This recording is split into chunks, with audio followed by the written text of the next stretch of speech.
Crônicas do Amanhecer. Por Feijão, Centro Espírita Allan Kardec. Balneário Gaivota, 7 de abril de 2017. Não eduque seus filhos pelo que você vê no Facebook. Peppa Pig causa autismo. Quem está dizendo é a Universidade Harvard, segundo um site espanhol chamado Por que no se me ocorrió antes.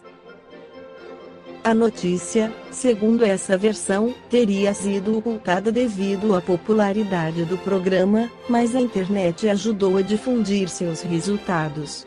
Mais de 629 mil pessoas compartilharam no Facebook.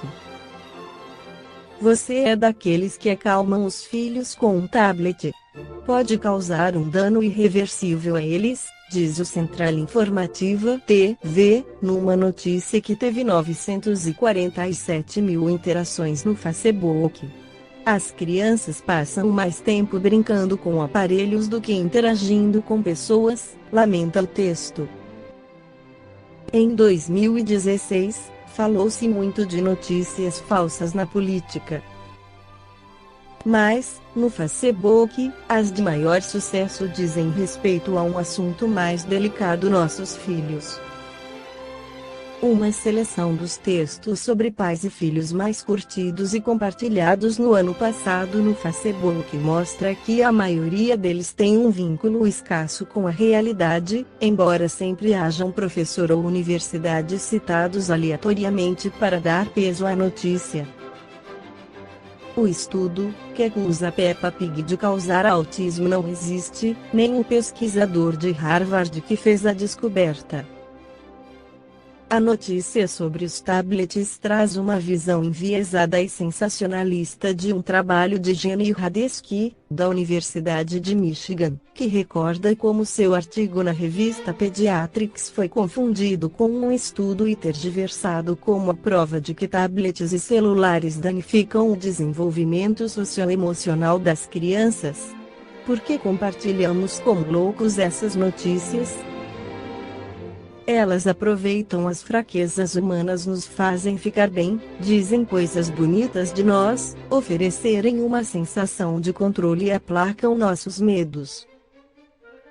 A sensação de controle elimina a ansiedade se expulsamos a Peppa Pig de nossa vida e diminuímos os minutos em que nossos filhos usam o tablet, a educação dos filhos irá bem. Como relaxa pensar isso, mas não é verdade. Outras são notícias selfie. Colocá-las no Facebook é uma atitude que fala bem de nós mesmos, e nós nos preocupamos em ter uma boa imagem. Não compartilhamos links pensando apenas se eles podem ser úteis para outros amigos. Também o fazemos por eles refletirem nossas ações como pais. Se publicamos algo sobre o uso excessivo de tablets, significa que fazemos o sacrifício de estar com nossos filhos, e que não somos como os outros, que abandonam as crianças na frente da tela. Se a tese do texto é verdadeira ou não, importa menos. Os cientistas apontam um elemento que afeta o futuro das crianças: a desigualdade. Há muitas pesquisas que indicam que há uma desigualdade de oportunidades. De acordo com a origem social, os filhos de famílias com mais recursos têm mais sucesso escolar e no trabalho. A professora Tinka Polderman, da Universidade Livre de Amsterdã, reuniu na revista Nature as conclusões sobre o que influi na educação. Há duas coisas importantes para o desenvolvimento de uma criança: os genes e o ambiente. O ambiente familiar tem uma influência especialmente grande quando é um ambiente prejudicial, afirma. Nos casos de famílias mais estáveis, o impacto de tablets, aulas extraescolares e horas no videogame é menor. Segundo Polderman, as diferenças em crianças que crescem em famílias normais é mais devido à genética e a experiências únicas, não a seu ambiente familiar. O artigo, que foi publicado no jornal E o País no dia 12/03, não leva em conta um dos princípios básicos da doutrina espírita, que é a reencarnação. A reencarnação inaugura uma nova visão acerca dos problemas educativos, explicando e esclarecendo os pais no entendimento de todo o processo de desenvolvimento físico, intelectual e sociológico de seus filhos. Todos os grandes pedagogos, psicólogos e educadores em geral, em seu abnegado esforço de sondar e compreender o mundo infantil, legaram obras de magnífico alcance que socorrem e auxiliam profundamente os pais, no seu mister de orientação aos filhos. Porém, o Espiritismo nos traz a palavra-chave na compreensão integral do processo educativo das criaturas, a reencarnação. O filho hoje acolhido com tanto carinho e amor companheiro a de outrora retornando para dar continuidade ao trabalho evolutivo. Estamos na Terra em processo de aprendizado e corrigenda, e para tal, precisamos encontrar novamente os comparsas de nossos erros ou os afetos que nos fortalecem ou, ainda, os que se nos fizeram inimigos. Retornamos às lides terrenas para a continuidade da tarefa de evoluir no bem e erradicar o mal de nós mesmos. Para isto, precisamos de um porto seguro onde começar a jornada à família. Segundo Herculano Pires no seu livro Pedagogia Espírita, a concepção do educando nas escolas atuais é inferior e mais opaca do que a das tribos. Mas na pedagogia isso não pode ser assim.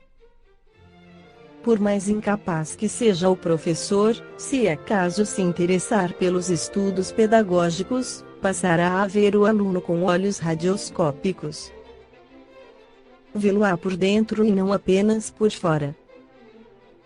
Perceberá que o aluno não é simples grão de milho no moinho, que ele possui aquela realidade subjetiva individual de que trata Hubert, e que essa realidade é mais importante do que a sua aparência exterior, do que a sua posição social, do que o seu comportamento na classe ou nos estudos.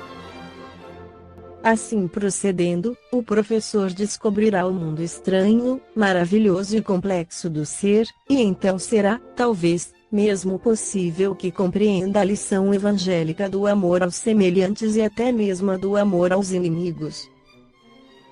Na pedagogia espírita, a concepção real do educando vai muito além da concepção pedagógica habitual ou comum. A primeira e mais simples definição do educando que ela nos dá provoca um choque e muitas vezes uma repulsa dos que a recebem. O educando é um reencarnado. A concepção do educando como um espírito reencarnado provoca uma revolução e um choque. Como? Então uma criança inocente, ingênua, que abre os seus olhos para o mundo pela primeira vez, já viveu numa existência anterior, foi adulta, aprendeu muitas coisas e as esqueceu? Essa menina alegre, de olhos vivos, pode ter sido uma criatura maldosa. Esse menino esperto pode ter sido um professor rabugento no passado. A afirmação de que o educando é um reencarnado é, para muitos, uma heresia pedagógica. Mas não é. A pedagogia espírita, ao afirmar isso, se apoia em bases científicas como todas as pedagogias e seus pressupostos já se tornaram princípios confirmados pelas pesquisas científicas. A pedra fundamental da pedagogia espírita está, pois, lançada e não podemos retirá-la. O educando é um reencarnado. Ocorre que a primeira consequência dessa constatação, apesar do susto inicial, não é tão assustadora assim. A maiêutica de Sócrates, a reminiscência de Platão, a teoria dos períodos sensíveis da doutora Montessori, a audaciosa posição de Hubert já abriram caminho na pedagogia para uma possível compreensão de que a criança não é a tábula rasa dos empiristas ingleses, mas alguém com vontade própria, temperamento específico, aptidões inatas e uma inteligência provida de recursos que podem aflorar a mente de relação, quando nos servimos de métodos adequados. Na prática educacional, a pedagogia espírita considera o educando como um espírito que volta à vida terrena, depois de várias existências anteriores, trazendo um vasto acervo de experiências negativas e positivas na sua mente de profundidade. Ao mesmo tempo, traz, em forma de vetores psíquicos, as tendências vocacionais e as orientações morais que devem aflorar a sua mente de relação na medida em que forem sendo suscitadas pelas circunstâncias, ocorrências e estímulos da vida atual. O educando traz ainda os instintos espirituais a que Kardec se refere, espécies de dispositivos de segurança que devem socorrê-lo nos momentos de crise e de dificuldades. Esses instintos manifestam-se às vezes como o que vulgarmente se chama a voz da consciência, agindo tanto como freios, alertas ou reação diante do perigo moral, como no sentido de impulsos estimulantes e energias de sustentação nos momentos de provações. Esta foi a crônica do amanhecer de 7 de abril, por Feijão.